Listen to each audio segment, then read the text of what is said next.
Belle is just so cute. The voice becomes clear as the door opens, and when I hear Dav's mouth saying that name, I freeze. I wondered who it could be, but hearing that name confirmed it. The woman's voice was indeed my sister, Bella. David foolishly kept calling Belle's name over and over. Shivering, I snapped to my senses and realized I had to capture the scene on video. I firmly recorded the evidence on my smartphone and quietly left. After a while, the two of them came out of the bedroom. Seeing me, they turned pale, and I said, "That's right, I sent the video of you two to Ethan. Anyway, let's discuss what to do next among the four of us."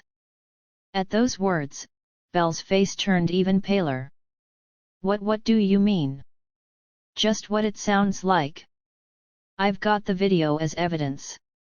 "What have you done?" As I held up my smartphone, my sister became utterly frantic and then lunged at me.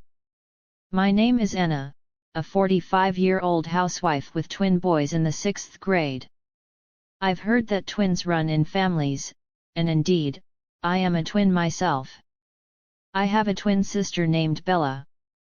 Being identical twins, we never really felt like sisters, rather, we were more like rivals. Even if we weren't twins, it might have been the same, but I grew up always being compared to Bella. Before long, I harbored a strong complex towards her, and she, in turn, placed utmost importance on surpassing me. Bella was always the cute and affable child, while I was always the shy and reserved one. Because I was also a bit of an introvert, everyone's attention naturally gravitated towards Bella whenever we met someone new. Even though we were rivals, I deeply adored her. Her ever-smiling face and popularity were something I aspired to, but it seemed Bella didn't feel the same way. We used to play together a lot when we were in elementary school, but I was always stuck with the roles nobody wanted. In games of tag, I was always it. Even when one of our friends suggested deciding by rock paper scissors, Bella would pressure me, saying, "You do it, right?" Anna, not wanting to be disliked or left out, I had no choice but to agree. Bella's manipulative behavior wasn't just limited to playtime.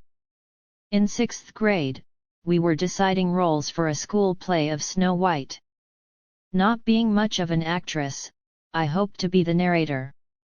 However, I caught a cold and had to miss school on the day of role assignments. "Anna wants to be the narrator." "I'll tell the teacher for you," Bella said. I trusted her and felt relieved. However, when I returned to school, I was shocked to find out I had been cast as the lead role. "Why am I the lead?" I asked a friend in disbelief, and then came the unbelievable reply, "Bella said you wanted to be the lead." What, I didn't say that. But it was already decided. As we entered puberty, no one wanted to take on the potentially embarrassing lead role of Snow White, so I, the quiet girl who was absent, was chosen. The teacher found it odd that I, usually so reserved, had expressed a desire to take the lead role. Did Anna really say that? The teacher even checked with Bella. Truly, she wants to, but she's too shy to volunteer. Please let this be an opportunity for Anna to shine, Bella recommended me as if it was all in my best interest. I cried, insisting I couldn't do it and didn't want to. However, everyone else's roles had already been assigned. Chastised by teachers and parents alike, I somehow managed to pull through. Thanks to that effort, the play was a huge success. Teachers, parents, and friends all praised me, but amidst all this, only Bella looked on displeased. Anyone could have done that. Getting all that praise for such a little thing is just silly, and so she began to openly resent me. That was the moment I truly felt Bella's dislike. After that, she stopped inviting me to play. At first, it was painful, but once I realized I was no longer being forced into unpleasant roles, I made other friends and started enjoying myself. In middle school, many didn't even know Bella and I were twins. We had become so distant, hardly speaking at school and didn't look alike at all. We requested not to be in the same class, and I was enjoying my own life. But then one day, as I was studying for high school entrance exams, Bella approached me. "Studying? Have you decided which high school you're applying to?" "Yeah, thinking of going for a high school," I replied. A high school was the newest and closest school to our house, boasting a competitive entrance difficulty. I had been working hard for 3 years because I really wanted to get into that school. But Bella, unaware of my efforts, laughed when she heard my choice of high school. "A high school? You've got to be kidding, right? Why don't you just go to B high school with me? It sounds like you wouldn't even need to study much for that." Bella always managed to bend me to her will, but I didn't want her dictating my choice of high school too. For the first time, I stood up to her. "I've decided to go to a high school. You don't know if it's impossible for me. If you don't want to study, that's fine, but don't get in my way." I turned away from her and went back to my textbook. "What, that tone to your older sister?" Angered by my response, Bella grabbed my textbook and threw it on the floor. "What are you doing? Even if you study, it's a waste. You know you're destined to be my slave and go to B high school together." That day, we ended up in a physical fight.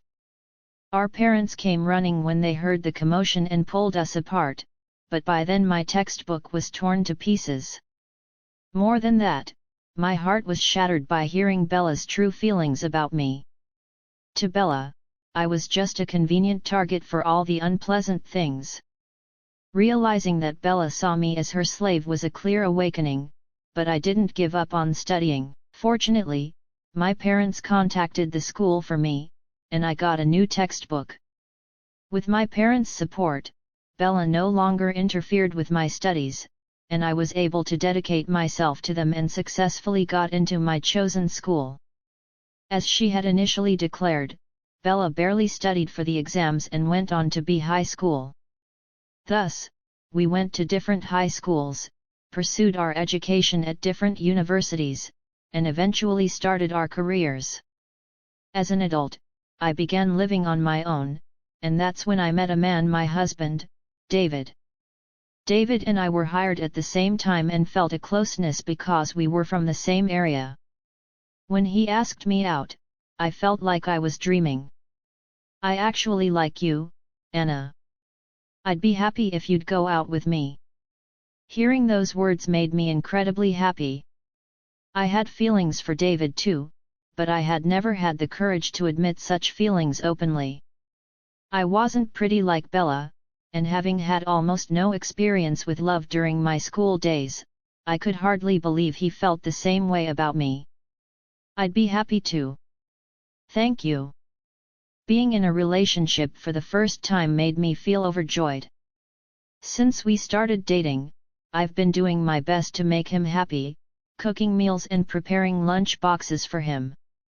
David started visiting my apartment more often, and we began a life almost like we were living together. "Anna, I'll cook dinner tonight." But it wasn't just me doing things for him. David was also very cooperative with household chores. Doing chores together was fun, and I began to think we could make a good married couple. 3 years into our relationship, we decided to get married. I was overjoyed and very happy about it, but there was one thing that worried me.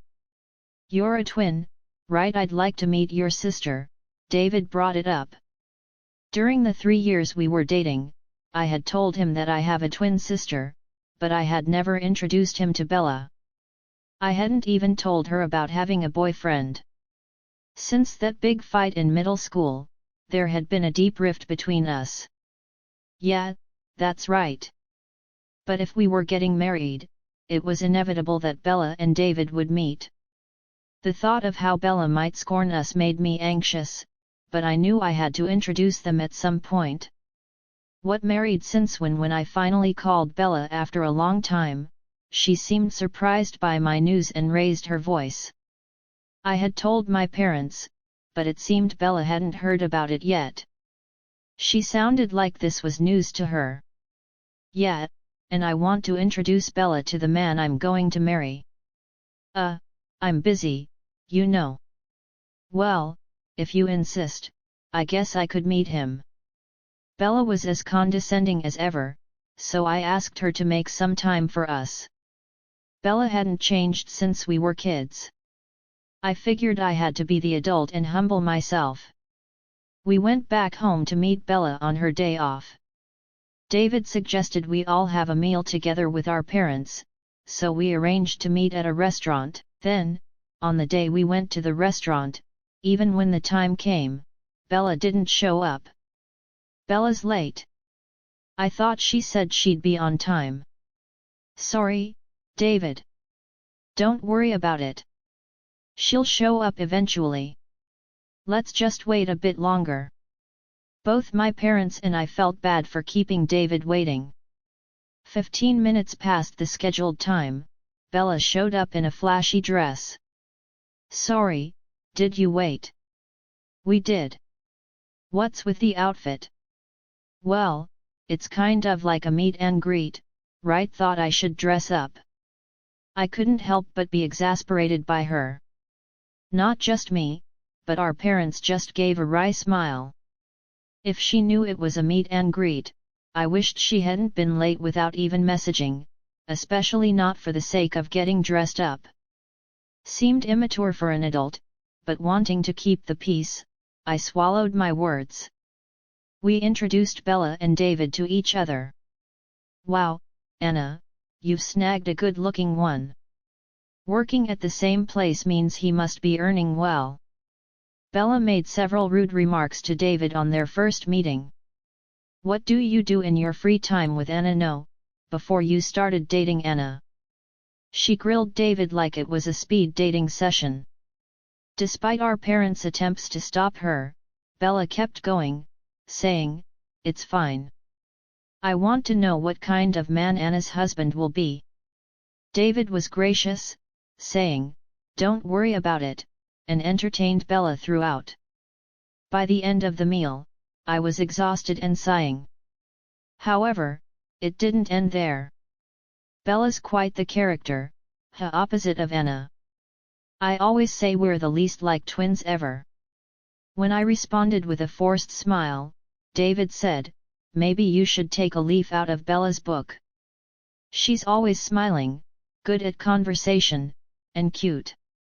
If I'd met her first. I was shocked at what he meant. I had told him about my discomfort with Bella. To hear him say this, knowing that, was deeply shocking. "Why don't you marry Bella then? She even said you were handsome." When I snapped back like that, he hurriedly apologized. Sorry. It was just a joke. I'm glad I met Anna, and I don't have any special feelings for Bella." "Then you shouldn't say things that praise Bella and put me down." "It was a joke." David apologized like that. I was shocked, but I wasn't going to call off our engagement over something like this. I just hoped he understood. Right after that, he said, "But Bella is a nice girl. It's not good to be jealous of your sister. Let's all get along as a family now. We're adults, things are different than they were." I had my reservations, but I knew our parents wanted Anna and me to get along. But I wanted David to be on my side. Why was he trying to bring me and Bella closer? But it's not like we'd be interacting much anyway. Arguing seemed too troublesome, so I just nodded along to David's words. A few days later, I got a message from Bella. "Isn't David too good for you? Should I take him off your hands?" I was chilled by her message. "What are you talking about?" I replied instinctively, and she called immediately. "Just what I said. It's unbelievable someone as dull as Anna will get married before me." Bella insulted me over the phone and laughed. "He's high-earning and well-educated. Why not hand him over to me? We're twins. We've always shared everything. Don't say stupid things. I yelled back at Bella. I couldn't stand David being treated like an object, nor the notion that we had always shared everything. That's ridiculous. I was always just someone for Bella to dump the things she didn't want on. That night, I told David about this, warning him to be careful around Bella. But David seemed to take it lightly, laughing off my words. It's nice to be liked that much.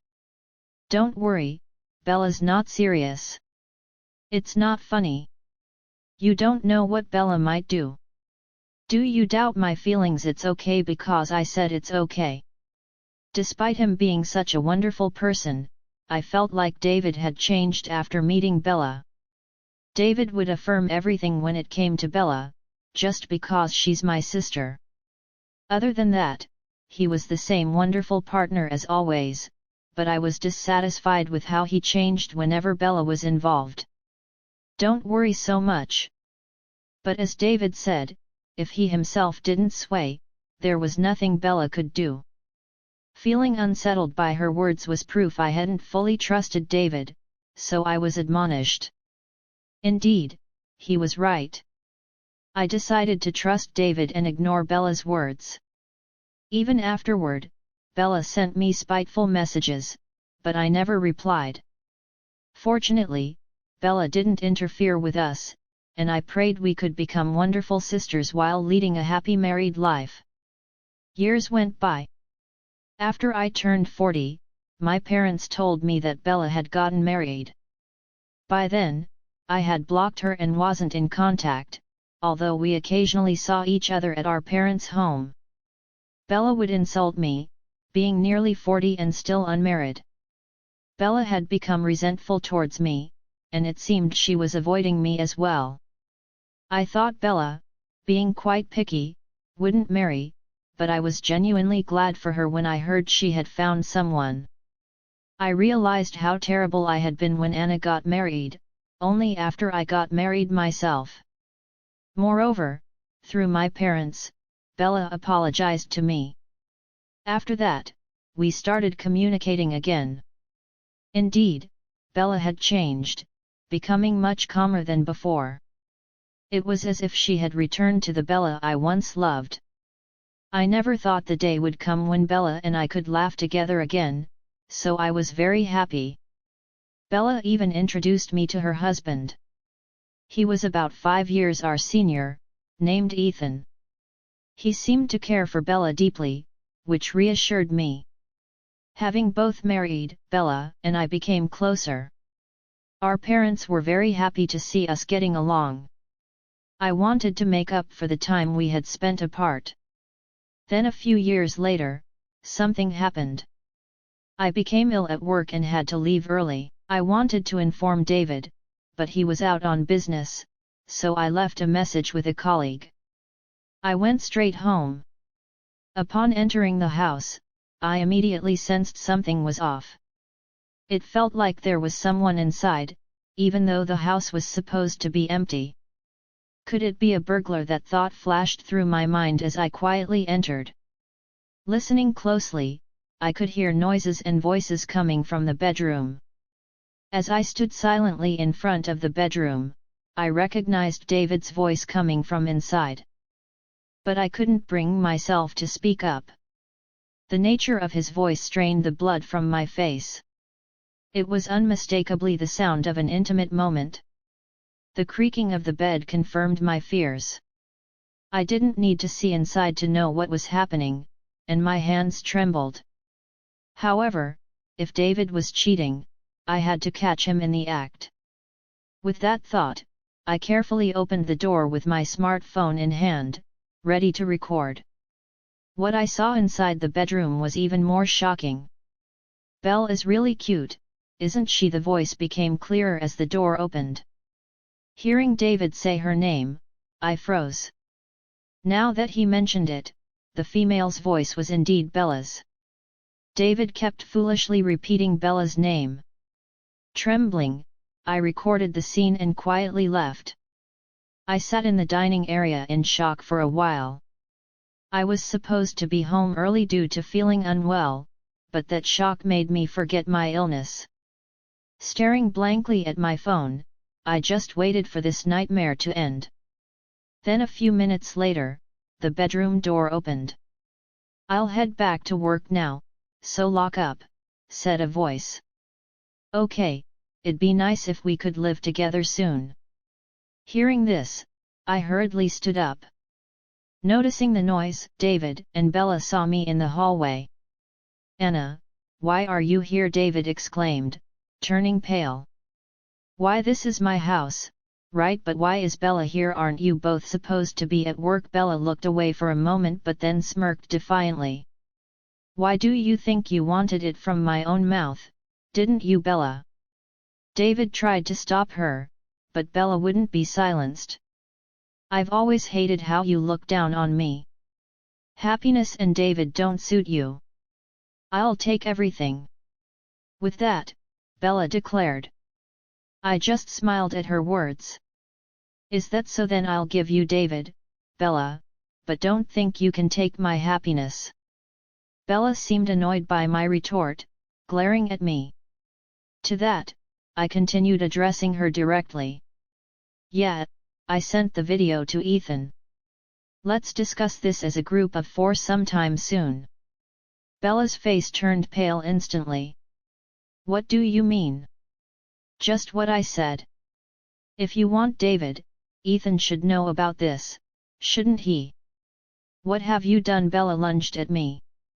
"Bella, calm down."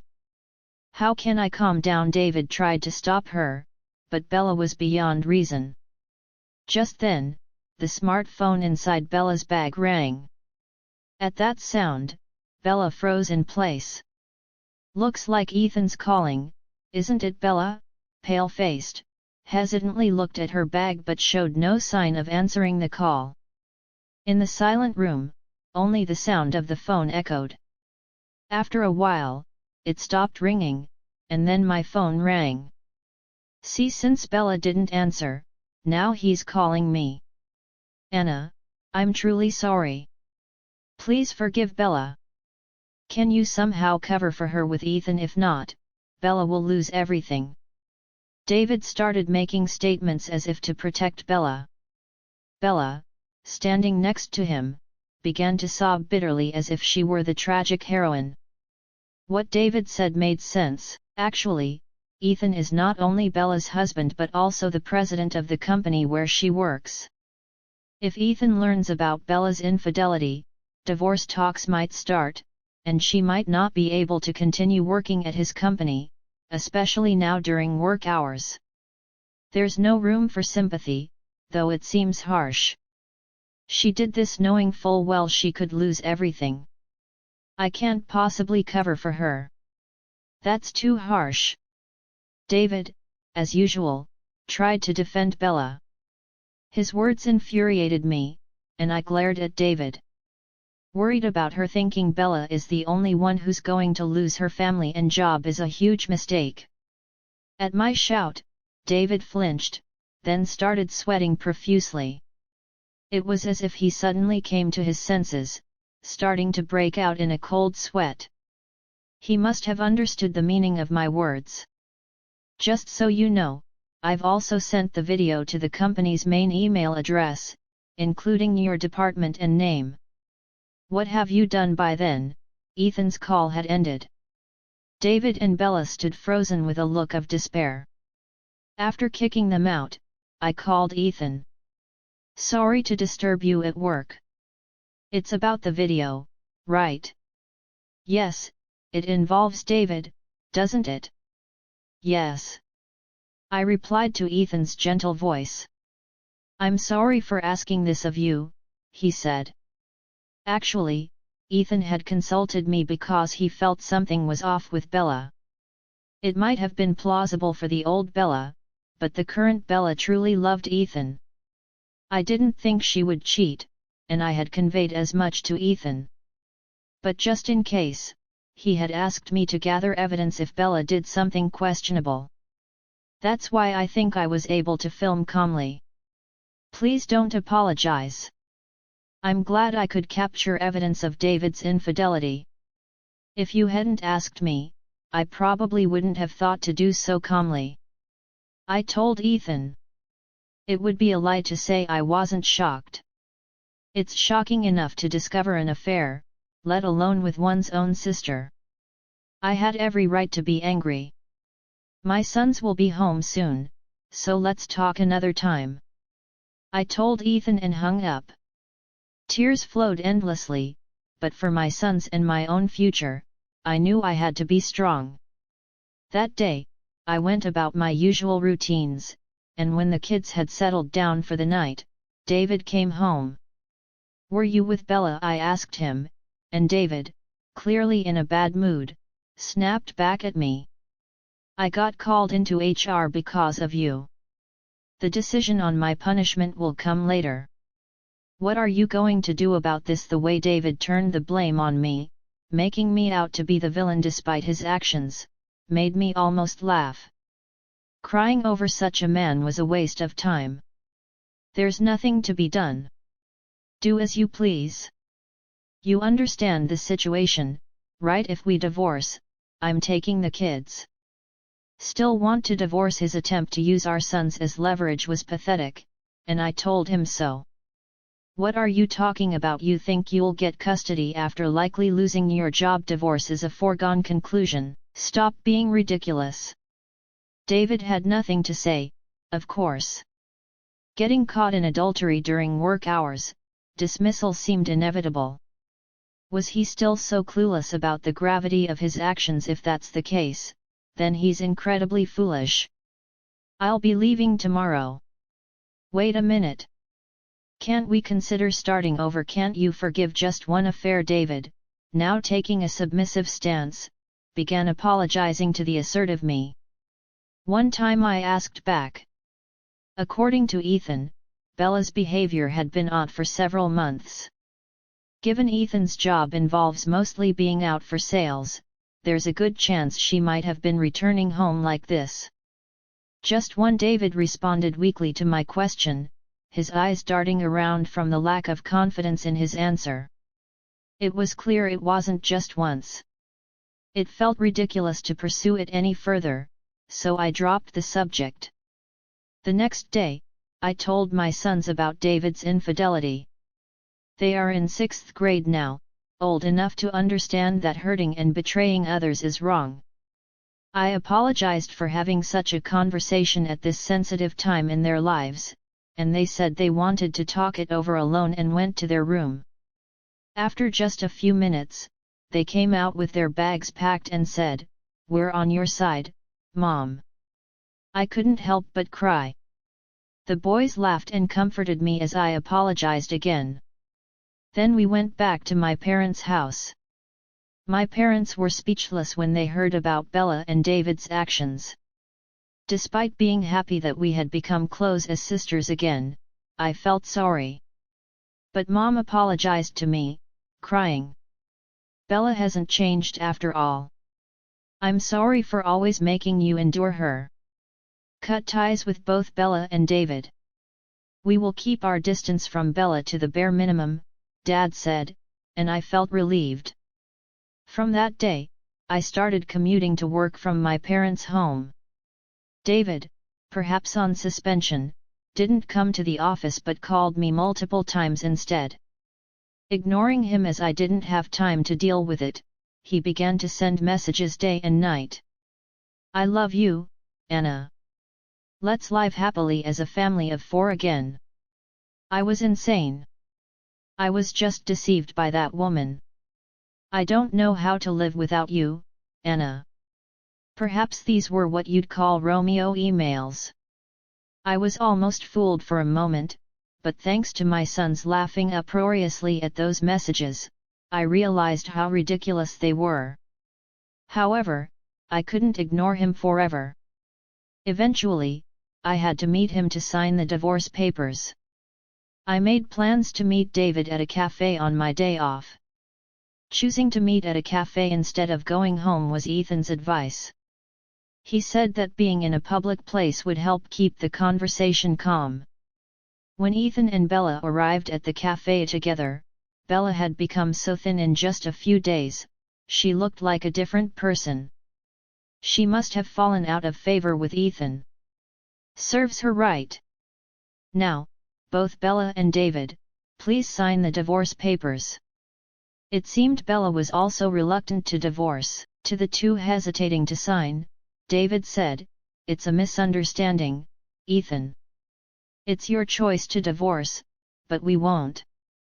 "Are you still saying that my sons and I no longer consider you family?"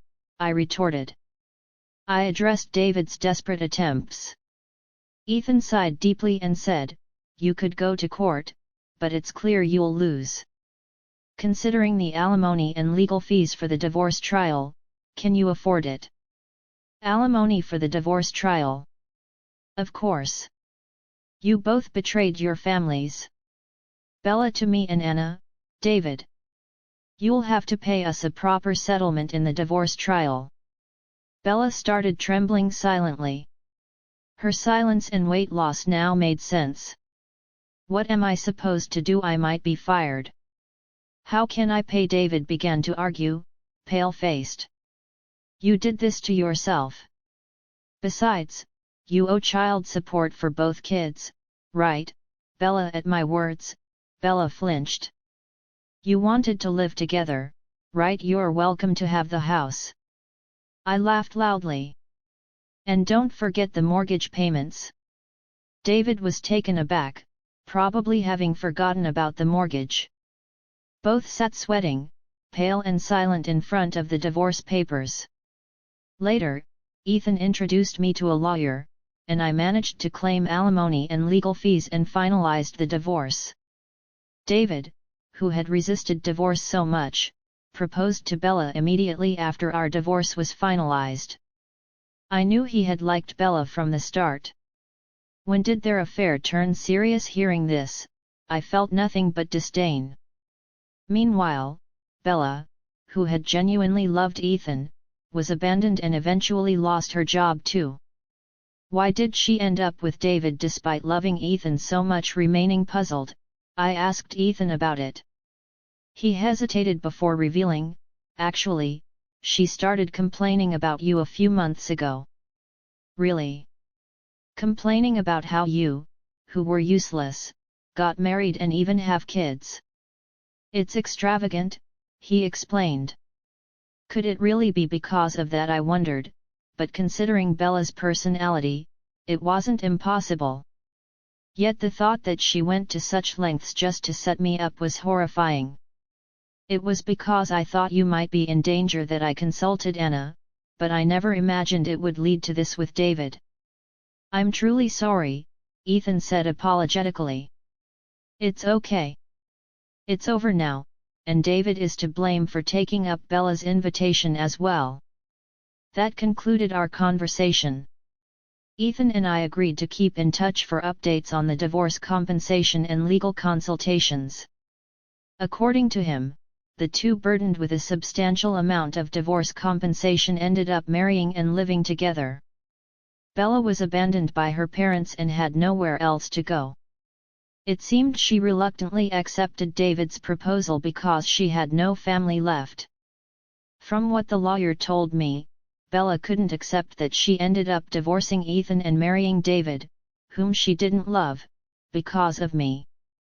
The lawyer mentioned getting hurled with abusive language every time he called her. While I felt sorry for the lawyer, he continued to support me firmly.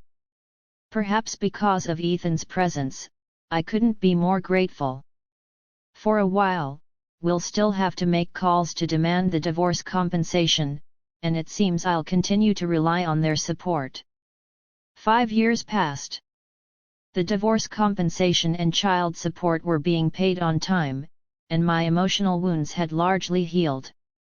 One day, after a long period of calm, the lawyer contacted me. "Bella says she has something to talk to you about." I refused. Knowing her, it would likely end up with her using me as a verbal punching bag for stress relief.